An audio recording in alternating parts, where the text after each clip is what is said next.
오늘은 부족함에 감사를 더하다라는 제목으로 함께 말씀을 나눕니다. 사실 우리 모든 인생들은 부족함보다는 만족함을 갖기 원하죠. 그래서 종종 하나님 앞에 그런 기도를 할 때도 있습니다. 하나님 다 갖고 계시는데, 다 하실 수 있는데 왜 우리 인생들이 이렇게 부족함에 힘들어야 합니까? 하나님 좀 날마다 확확 좀 주시면 좋을 것 같은데 왜 안 되나요? 하는 투정 섞인 기도를 할 때가 있는 거죠. 그런 면에서 오늘 읽은 이 본문, 우리가 너무도 잘 아는 오병이어의 이야기는 어떤 면에서는 부족함에 대한 이야기다, 이렇게 좀 말씀드리고 싶어요.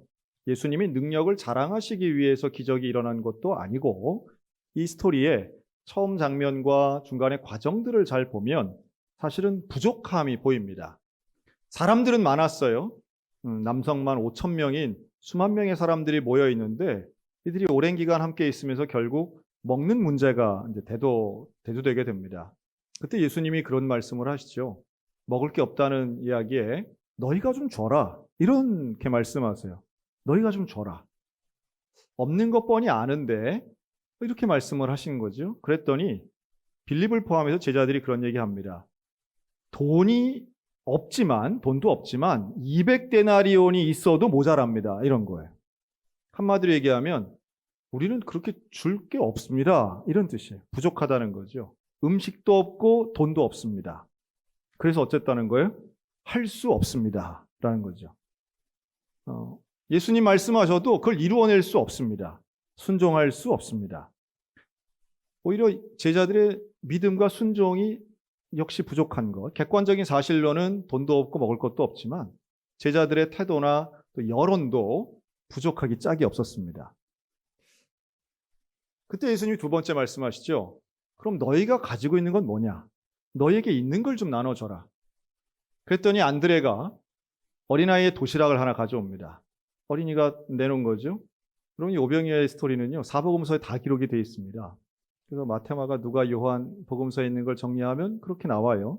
그래서 안드레가 도시락 하나 가져오는 거죠. 떡 5개, 물고기 2마리. 근데 이거 가져와서는 뭐라 그러냐면 요거밖에 없습니다. 근데 이걸로 뭘 하겠습니까? 이걸로 안 됩니다 라고 말합니다. 그렇죠. 그거 가지고 어떻게 다 먹겠습니까? 그러니까 부족함에 대한 이야기예요. 우리는 지금 돈이 없고, 우리는 가진 게 없고, 있는 거는 너무 적어서 이걸로는 택도 없습니다. 그때 예수님이 야, 도시락 더 없냐? 뭐 이렇게 말씀하지 않으시고요. 뭐 있는 거 한번 더 모아봐, 이렇게도 말씀하지 않고, 현재 있는 것, 가져온 것, 그 떡 5개와 물고기 2마리를 들고 하늘을 우러러 축사하셨다라고 하는 게 오늘 읽은 말씀이에요. 근데 이 축사라고 하는 부분을 현대인의 성경을 보면 이렇게 기록합니다. 예수님께서는 빵 5개와 물고기 2마리를 손에 드시고 하늘을 우러러 감사의 기도를 드리신 다음, 이렇게 나와요. 즉, 이 축사는 하나님을 향한 감사의 기도였다는 거죠. 하나님, 이거 있어서 참 감사합니다. 떡이 5개 있어서 감사합니다. 물고기 2마리가 있어서 감사합니다. 여러분, 이 예수님의 태도는 제자들의 모습과는 사뭇 다릅니다. 제자들은 아주 합리적이고 정확한 계산을 합니다. 계산이 틀리지 않아요. 그리고 그걸 가지고 할 수 없다고 하는 것도 우리가 충분히 이해할 수 있습니다. 우리들의 모습이니까요. 그러나 예수님은 할 수 있고 없고가 중요한 게 아니라 감사의 태도를 우리에게 본을 보이십니다. 저는 이 부족함에 대한 두 가지 시각이 있다고 봅니다. 사람들은 다 부족함이 있잖아요. 근데 예를 들어 집이 가난하다. 부족하죠. 돈이 없는 건 분명히 부족한 일입니다. 근데 그것 때문에 나는 가난하게 살지 않을 거야, 뭐 이런 식의 생각을 하면서 열심히 노력을 하고 공부를 하고 오히려 그것 때문에 더 동기 유발이 되는 분들이 있고요. 그 부족함 때문에 집이 나를 도와주지 않아서, 부모가 나를 지원해 주지 못해서, 우리 집은 가난해서 그래서 나는 못해, 안 해, 그래서 나는 안 돼 라고 한다면 그것은 절망과 포기의 명분이 되기도 하더라는 거예요. 상황은 비슷한데 사람들이 보여주는 태도는 다를 때 저 차이가 뭘까 하는 생각을 합니다. 여러분, 부족함이라고 해서 항상 나쁜 것만도, 또 때로는 너무 좋은 것만도 아니죠. 중요한 건 그걸 어떻게 대하느냐라고 하는 것입니다. 저는 목회하면서도요, 역시 마찬가지예요. 이 부족함에 대해서는 우리는 항상 부정적으로 많이 봅니다. 연말쯤 되면 이제 사역에 대해 내년을 또 준비하고 할 때 이런 얘기들 많이 하시죠. 아유, 목사님, 저는 시간이 부족해서 못합니다. 아유, 목사님, 저는 건강이 부족해서 어렵습니다. 아유, 그런 건 물질이 부족해서 힘들어요. 다 맞는 얘기라고 봅니다. 그래서 저는 이런 얘기는 한 번도 못 들어본 것 같아요. 목사님, 저는 건강해서 그 일을 못 하겠습니다. 아, 목사님, 저는 시간이 너무 많아서 나는 그거 어렵습니다. 나는 돈이 많아서 그런 일 하기 싫어요. 이런 얘기는 한 번도 못 들어본 것 같아요. 우리는 언제나 부족함을 이유로 거절하거나 못하죠. 제자들의 모습과 비슷해 보입니다. 그렇다면 오늘 본문에 나오는 이 부족함, 또 하나님이 우리에게 허락하시는 부족함의 진짜 의미는 뭘까요? 저는 이렇게 좀 말씀드리고 싶은데요. 여러분, 부족함을 경험하면 우리의 시야가 좀 다릅니다. 달라지게 돼요. 그래서 부족한 상황이 되면 보는 게 좀 달라집니다. 그러니까 내 입장인 거죠. 시각이라고도 보고 견해라고도 할 수 있는데 이게 좀 달라집니다. 평범했던 것이 비범해진다고 말씀드리고 싶고요. 일상의 삶이 특별해진다라고도 볼 수 있습니다. 우리가 지난 코로나 기간 중에 사실 그 이전과 이후가 많이 달라졌다는 것은 다름 아닌 우리 마음이 위축이 되고 우리의 모습이 달라지면서 그 전에 있던 일상이 상당히 소중하구나, 이런 거 우리 지난 몇 년간 깨달았잖아요. 여러분, 병이 들어서 병원에 입원한다고 생각해 보십시오. 그러면 내가 그게 마음대로 먹던 게 이게 보통 일이 아니었구나, 그거 정말 축복이었구나 하고 새롭게 깨닫습니다. 지난달 10월 26일 경상북도 봉화에 있는 한 아연광산이 무너져 내렸습니다. 이 700톤이 넘는 토사가 들어가면서 입구를 막아서요, 거기서 작업 중이던 광부 2명이 지하 170m에 이제 매몰되게 됩니다. 당시로서는 이 두 분을 구조하기 위해서 최선을 다하고 이제 들어가죠. 결국 이제 구조가 됐는데요. 제가 보면서 기사를 보니까 이렇게 매몰 사고에서 구조하는 게 이게 보통 일이 아니더라고요. 이게 돈도 많이 들지만 상당히 과학적 접근이 있어야만 가능한 일이더라고요. 무슨 폭탄을 터뜨릴 수도 있는 게 아니고요. 작은 구멍을 뚫는 것도 사실은 그 안에 내시경 카메라를 집어넣어야 되는데, 그래서 카메라로 상태를 보고 필요한 것도 전달하고요. 근데 여기에 음향 탐지기가 동원되고 비파괴 분석이 동원되고 상당히 수준 높은 과학 기술들이 총동원돼야 결국은 지하에 있는 분들을 꺼낼 수 있는 겁니다. 그리고 이런 매몰 사고가 나면 그런 기사들이 쏟아져 나오죠. 이럴 때 생존할 때는 3가지가 필요하다고 하더라고요. 물이 있어야 되고, 물과 공기가 반드시 있어야 되고, 본인의 생존하겠다라는 의지가 있어야 되고, 그리고 그 안에서의 계획적인 삶이 있어야 된다 합니다. 그 제한적인 자원을 이렇게 막 배분해서 나갈 수 있어 하면서 이게 먹는 게 있어야 되는데, 이 두 분이 이제 그런 삶을 사신 거죠. 그 중에 한 분, 62세 박정하 씨, 이분이 이제 최근에 많이 인터뷰를 했는데, 그래서 그 과학기술 또 안에서의 생활 신비롭고 대단했는데, 그런데 국민들의 관심을 끈 거는 색다른 단어죠. 그게 바로 커피 믹스였습니다. 그래서 다들 노란색이냐 하얀색이냐 동서식품 거냐 어디 네슬레 거냐 자기들끼리는 난리가 났던데요. 이제 우리 얼마 전까지만 해도 대형마트에서 제일 많이 팔렸던 품목은 바로 이 커피 믹스였고요. 오늘 오신 분들 중에도 즐겨 드시는 분들 꽤 되실 겁니다. 건강에 도움이 되니 악화되니 이런 얘기들도 많이 있지만, 분명한 건 노동의 현장에서 커피 믹스는 기분을 좋게 하고 또 어떤 기호식품으로서의 역할을 똑똑히 하죠. 근데 이번 사건을 통해서 이 두 분이 그 안에 있던 열을 221시간이었었는데요. 221시간 동안 이 두 분이 매몰되어 있으면서 먹을 수 있었던 건 안반석을 타고 내려오는 물과 그리고 커피 믹스 30봉지였다는 거잖아요. 근데 그걸 가지고 이 두 분이 잘게 나눠가지고 식량으로 먹어서 결국 구조될 때, 열흘 만에 구조될 때 이 두 분이 걸어서 나왔습니다. 그래서 이제 다들 커피 믹스가 기호식품인 줄 알았더니 비상식량이구나 이렇게 하는, 우리 생존을 돕는구나 했어요. 아마도 이 두 분은 왜 그게 30봉지나 갖고 있었을까요? 평소에도 먹었기 때문이죠. 평소에는 아주 쉽게 그냥 아무 생각 없이 하루에도 몇 잔씩 아마 드셨을 거예요. 제가 아는 어떤 분은 너무 그걸 좋아하셔가지고 물이 없으면 그냥 비타민 먹듯이 이렇게 드시는 분도 제가 본 적이 있는데요. 뭐 개인의 기호라고 생각이 듭니다. 그런데 그런 가운데에 분명히 사고 이전에는 그런 믹스커피 한 잔은 이분들에게는 그냥 일상이었을 거예요. 하지만 한정된 그 밑에서 아무것도 먹을 게 없는 극단의 부족함의 상황에서는 커피 믹스는 얼마나 소중했겠어요. 그거 보는 눈이 달라졌겠죠.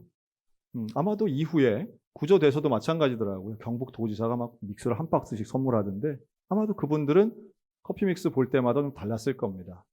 당시에는 이태원 참사와 겹치는 구조됐던 시기가 겹쳐서 국민들이 마음껏 막 좋아하고 그런 분위기는 아니었지만 사람의 생명 참 소중하고 그런데 그런 부족함의 경험을 하면 보는 게 분명히 다른 건 확실한 것 같아요. 성경에도 그런 인물들이 나오죠. 가진 것 다 빼앗기고 이제는 형 에서의 눈을 피해서 도망치던 야곱이 있었습니다. 야곱이 길에서 정말 외롭고 가진 것도 없고 어떻게 해야 될지 모르는 두려움과 외로움 가운데 그는 길에서 잡니다. 노숙을 해요. 그때 길에서 자면서 그는 돌베개를 뱁니다. 정말 극단적인 부족함의 순간이죠. 그가 배웠던 돌베개. 그런데 그곳에서 그의 눈이 달라집니다. 그가 보는 시각이 달라져요. 놀랍게도 하늘의 문이 열리고 천사가 사닥다리를 타고 오르락내리락 하는 놀라운 장면을 보게 됩니다. 꿈 같지요? 야곱에게 있어서는 그 부족함의 순간 오히려 영안이 열리고 하나님을 보는 시간이 되더라는 거예요. 그의 인생에서는 보는 게 달라요. 그래서 오죽하면 창세기 28장 16절에서 야곱이 이런 고백을 합니다. 여호와께서 과연 여기 계시거늘 내가 알지 못하였도다. 부족함이 없을 때는 하나님에 대해 귀로만 듣고 알긴 했지만 본 적이 없어요. 그런데 부족함을 경험했더니 하나님을 보게 되더라는 거예요. 왜 그럴까요? 그 부족함이 내 마음이 가난해지고 하나님만 의지하게 되고 하나님을 향한 내 시각이 전혀 달라지기 때문입니다. 그래서 그에게 있어서 돌베개를 베고 잤던 그곳은 베델이 됩니다. 베델은 하나님의 집이란 뜻이죠. 고난이, 부족함이, 결핍이 그 자체가 선하다고 볼 수는 없지만 그걸 통해서 하나님을 본다면 이건 너무도 놀라운 은혜의 시작입니다. 저는 이렇게 말씀드리고 싶어요. 부족함은 하나님이 채우실 공간을 만드는 과정이다. 하나님이 뭔가를 채우시려면 비워야 되는 거예요. 스스로 비우는 걸 내려놓음이라고 한다면 부족함은 타력에 의한 것이긴 하지만 상황에 의한 것이긴 하지만 선한 결론이 날 수 있다는 공통점이 있습니다. 인생에 부족할 때가 있어요. 부족함을 느낄 때가 있어요. 뭐가 부족하든 나는 왜 나만 부족할까 혹은 내 인생에 있어서 마치 모든 게 멈춰서 버린 블랭크 같은 빈칸 같은 그럴 때가 있어요. 여러분 그때에 하나님을 보는 놀라운 은혜가 채워지는 시간들 되시기를 주님의 이름으로 축원합니다. 그럼 좀 결은 좀 다른데요. 제가 최근에 한 목사님의 그 본인의 사례를 좀 들은 적이 있어요. 우리 지금의 한국 개신교인들이 되게 좋아하시는 목사님인데요. 그 만나교회 김병삼 목사님이라는 분 계십니다. 지금은 뭐 유튜브나 아니면 이런데 영상으로 설교가 됐을 때 제일 많이 보시는 본 중에 하나죠. 되게 분당에서 사역하시는 분들 중에 그런 분들 좀 계신 것 같아요. 그런데 이 김병삼 목사님은 물론 이제 아버지가 목회하셨던 교회를 이어서 지금 목회하시곤 하지만 일찍부터 개척하셨던 분이에요. 근데 이분에게는 본인이 말씀하시는 거예요. 콤플렉스가 하나 있었다는 거예요. 그 뭐가 있었냐 하면 머리가 빠지는 그렇죠? 모발이 지금 이제 대머리라고 해도 뭐 과언이 아닌데 이제 그런 탈모에 대한 고민이 있었던 거죠. 아마 지금 우리 성도들 중에도 그런 분들 계실 겁니다. 이 탈모는 참 해결하기 어려운 인류의 난제인 것 같아요. 그런데 이 김병삼 목사님은 언제부터 탈모가 시작됐냐면 29살 때부터 탈모가 시작이 된 거예요. 그래서 뭐 약도 발라보고 약을 먹기도 하고 뭐 클리닉도 다녔는데 효과가 없는 거예요. 그래서 항상 위축되고 이 외모에 대한 본인의 생각이 이제 컴플렉스 같은 생각이 드는 거죠. 이거 이래갖고 되겠나. 그런데 이제 교회는 개척했고 그 분당에 있는 개척된 교회가 나날이 성장했습니다.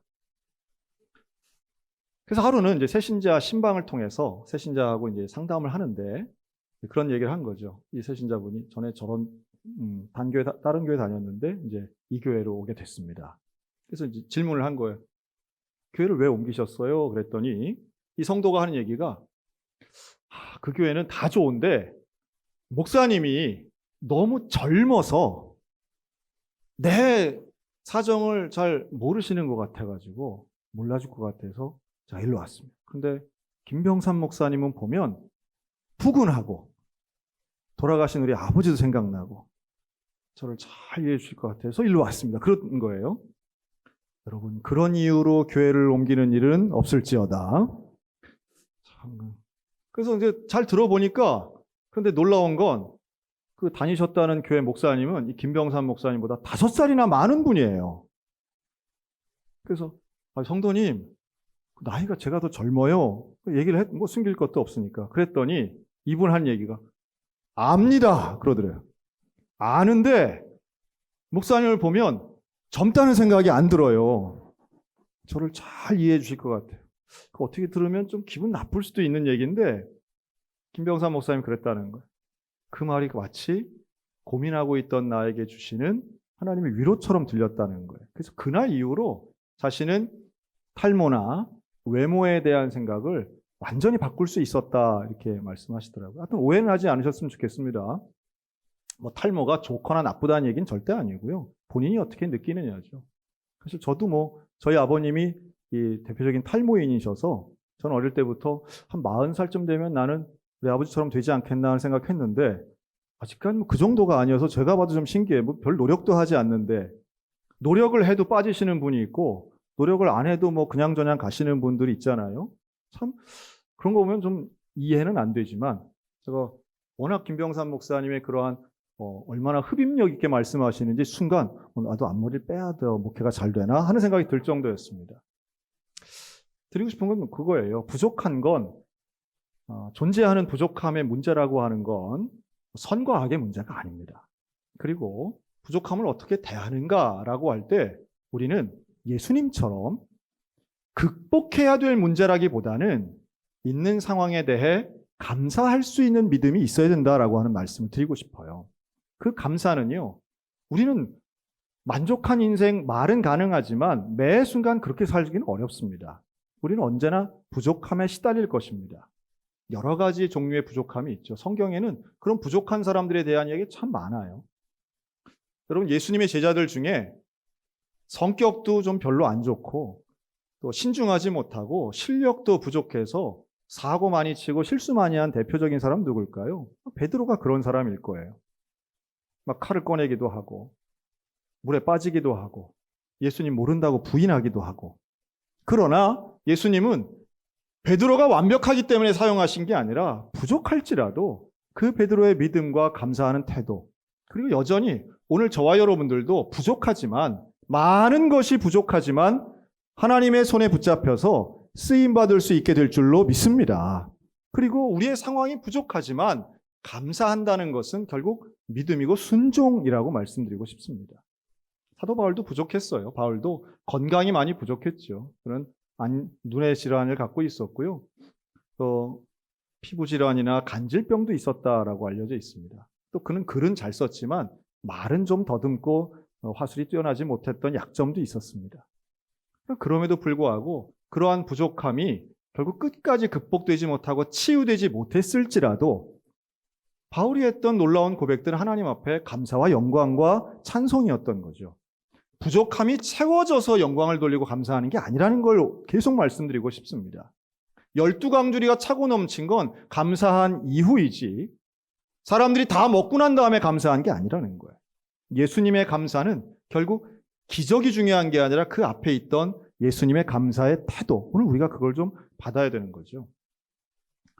저는 20년 전 전라남도에 있는 소록도를 간 적이 있습니다. 근데 소록도에 가면 꼭 방문하는 곳이 있는데요. 그 중앙에 있는 교회를 갑니다. 그리고 거기 가면 소록도 교회 장로님이 이제 한센인이시죠. 그 장로님이 이렇게 안내도 해주시고 간증도 하시는데 얼마나 말씀을 잘하시나 몰라요. 지금도 살아계실지는 제가 잘 모르겠는데 최근에 어떤 칼럼을 보니까 그 장로님이 하셨던 간증, 저도 똑같은 걸 들었는데 그때 그 내용을 봐서 그게 생각이 나더라고요. 그 내용은 이런 겁니다. 설옥도까지 오신 한센인들은 대개 부모에게 버림받고 인생의 가장 비참한 순간까지 가신 분들이거든요. 근데 그런 분들이 설옥도에 와서는 대개 예수를 믿게 됩니다. 그러니까 교회를 가서 예수를 믿고 성령을 경험하면 하나님이 나 같은 사람도 사랑하시네. 그러면서 새로운 인생을 살게 되는 건데요. 근데 그 장로님의 간증이 이래요. 우리 설옥도에 와서 교회 오고 예수 믿으면 사람들이 변화되지만 또 다른 섬이 있다는 거예요. 그 설옥도 근처에. 이 섬에 가면 이건 뭐 예외 없이 정말 변화되는 행복한 삶을 산대요. 근데 그 섬 이름이 무슨 섬이냐면 지라도라는 섬이랍니다. 지라도. 지라도가 어디 있어요? 주소가 있대요. 주소를 가르쳐 주시는데 하박국 3장 17절 18절.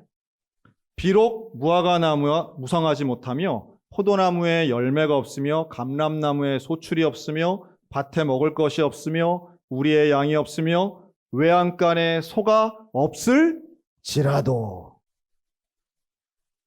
네. 읽으니까 생각이 나더라고요. 예상은 했는데 그렇지, 지라도. 모든 게 없을지라도. 그래서 이 지라도에 가면 사람이 어떻게 바뀌는가? 나는 여호와로 말미암아 즐거워하며 나의 구원의 하나님으로 말미암아 기뻐하리로다. 아멘. 하나님으로 인하여 기뻐하고 하나님으로 인하여 감사하겠다라고 하는 거죠. 여러분, 우리의 신앙이 좀 그런 태도가 있으면 좋겠어요. 상황은 언제나 부족함 투성입니다. 내 능력도 부족하고요. 내 소유도 부족합니다. 뭔가 해내기에는 당연히 부족하고 다른 사람 돕기에는 말도 안 되는 것처럼 보여요. 그러나 오병이어에서 우리가 정말 주목해서 볼 것은 빌립도 안드레도 제자들은 다 부족해서 안 된다고 할 때 너무도 순진한 마음으로 자기의 도시락을 바친 어린아이 한 사람이 있었다는 사실입니다. 오늘도 우리가 하나님 앞에 행해야 될 것은 이거 가지고는 안 돼가 아니라 하나님이 계신 이상 내게 있는 것 주께 드리면 하나님의 뜻이라면 무엇이든 될 줄로 믿습니다. 감사함으로 드린 것을 하나님이 받으시기만 한다면, 주의 손에 붙잡힌 바 된다면, 예수님처럼 감사의 기도를 통해 축사하신다면 우리 모두가 행복하고 나 한 사람의 힘은 분명히 미약하고 부족하지만 5,000명이 먹고 12광주리가 남는 기적은 결국 감사에서부터 시작되더라는 거예요. 여러분, 우리의 인생에 불평저주 원망이 기적을 일으킨 경우는 단 한 번도 없습니다. 그러나 감사는 우리의 상식을 초월하기도 하고 하나님의 역사의 시작이기도 합니다. 이건 무엇을 선택하시겠습니까? 당연히 우리는 내 능력이 아니라 부족함이 아니라 감사를 택해야 될 줄로 믿습니다. 부족함 때문에 하나님을 볼 수 있다면 일상이 기적이 될 것이고 평범이 비범될 것입니다. 그리고 거기에 감사를 더할 수 있다면 그 믿음과 그 순종을 통하여 하나님이 일하실 줄로 믿습니다. 하나님의 역사가 우리의 가정과 교회 가운데 부족함을 통해서 일하시는 하나님, 진짜 기적이 일어나는 그 놀라운 부족함 위에 더하는 감사의 주인공들 다 되시기를 우리 주님의 이름으로 축원합니다.